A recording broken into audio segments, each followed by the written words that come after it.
تو انبیاء کا نور تھا، ادھر مصطفیٰ کی بشریت تھی۔ آقا علیہ الصلوۃ والسلام نے اور انبیاء کی جو روحیں تھی ان کی امامت اپنی حالت بشری میں کروائی، تو یہ آقا علیہ الصلوۃ والسلام کی بشریت کی معراج۔ پھر وہاں سے جو سفر آگے کا شروع ہوتا ہے تو وہ عالم بالا کا سفر ہے کہ جب آقا علیہ الصلوۃ والسلام پہلے آسمان پہ، دوسرے پہ، تیسرے اور الغرض سدرۃ المنتہا تک پہنچے، جہاں تک جبرائیل کا آخری سفر تھا، آخری مقام تھا، تو یہ آقا علیہ الصلوۃ والسلام کی نورانیت کی معراج تھی۔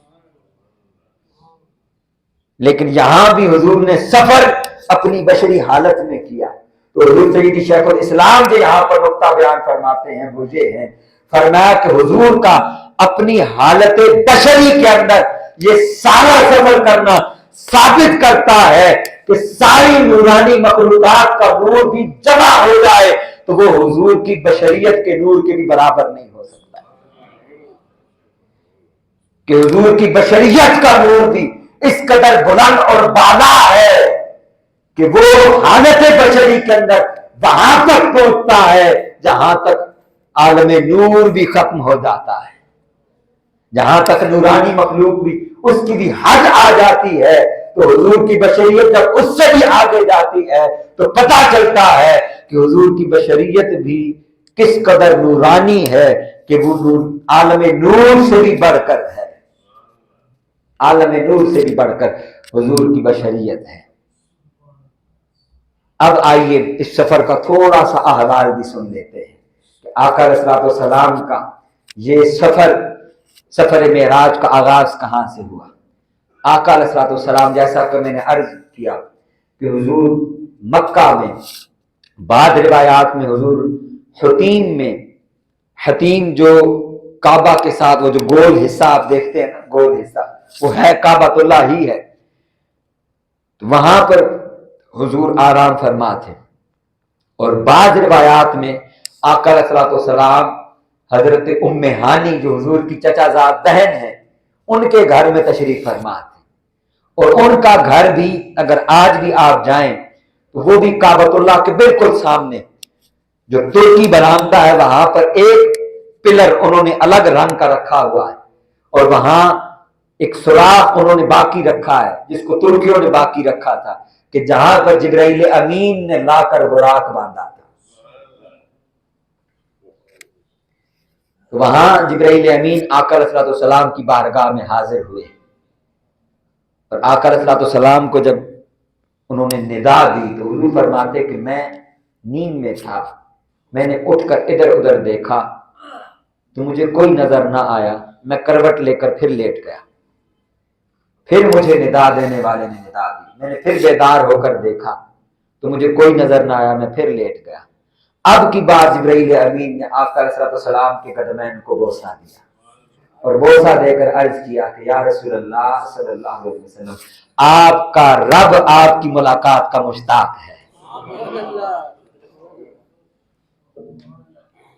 میری آپ سے درخواست ہے اس سفر کو بڑے دل کے کانوں سے سنیے گا، یہ بڑی محبت کا سفر ہے حضور کا جو سفر ہے، اور دیکھیے کہ اللہ رب العزت نے اپنے محبوب سے اپنی کن محبتوں کا اظہار کیا ہے۔ دیکھیے ہم کسی مہمان کو دعوت دیتے ہیں تو ہم صرف دعوت نامہ بھیجتے ہیں، بہت حد ہوگی تو ہم ساتھ میں قاصد بھیج دیتے ہیں، سیکٹری دیتے ہیں کہ آپ خود جا کر اپنے ہاتھوں سے یہ دعوت نامہ دے کر کے آئیں۔ آقا علیہ الصلوۃ والسلام کا پروٹوکول دیکھیے اللہ رب العزت نے کیسا رکھا ہے۔ اللہ رب العزت نے قاصد بھی اپنی بارگاہ سے بھیجا، جو پیغمبروں کا سب سے بڑا پیغمبر اور قاصد ہے، جبرائیل امین کو بھیجا، پھر سواری بھی اپنی بارگاہ سے نورانی بھیجی، براق بھیجی، فرمایا کہ جبرائیل امین بطور حضور کے ڈرائیور کے جا،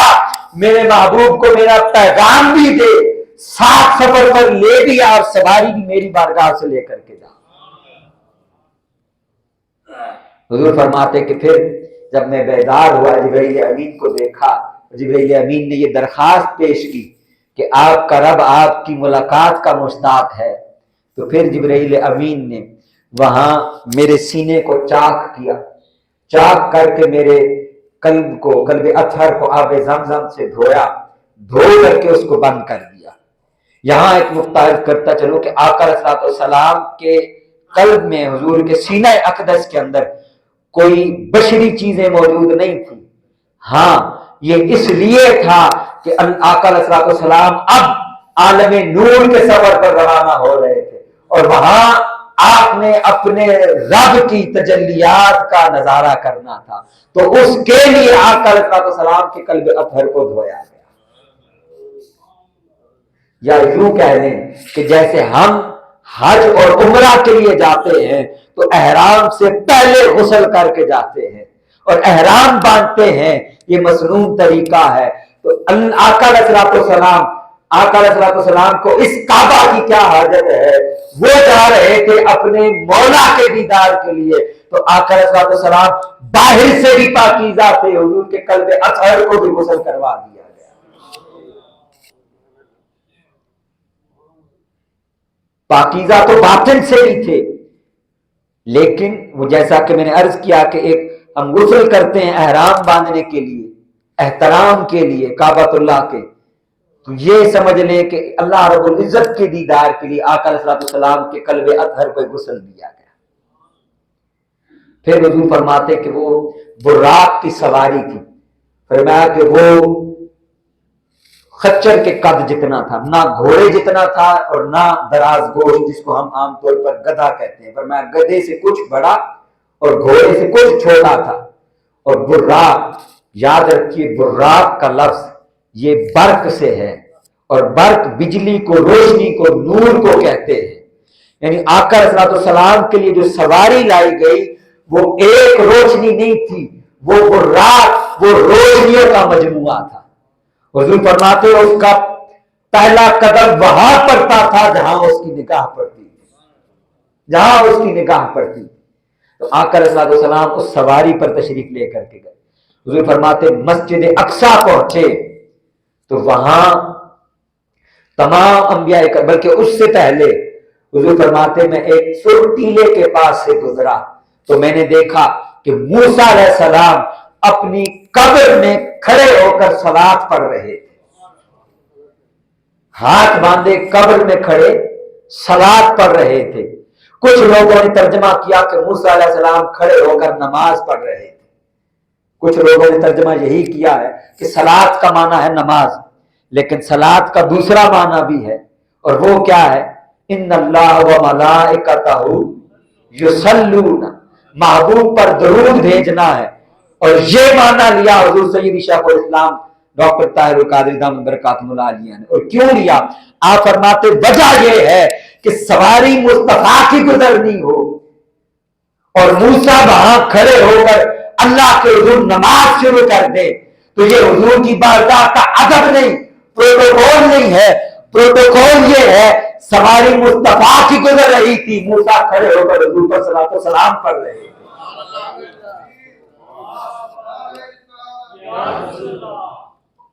تو موسیٰ علیہ السلام کھڑے ہو کر حضور کا استقبال کر رہے تھے۔ ارے یہ تو ہماری دنیا کا دستور ہے، دنیا کا دستور ہے کہ آپ کے یہاں پر کوئی بڑا آ رہا ہو، آپ اعلان کریں کہ یہاں آج سے ہمارے بڑے شیخ اور بڑے بزرگ گزرنے والے ہیں، ان کی سواری گزرنے والی ہے، اور کوئی دوست یہاں پر کھڑا ہو کے نفل شروع کر دے بائیں روڈ پر، سڑک پر، آپ اس کو کیا کہیں گے کہ اس نے عقل مندی کا کام کیا یا بے وقوفی کا کام کیا ہے؟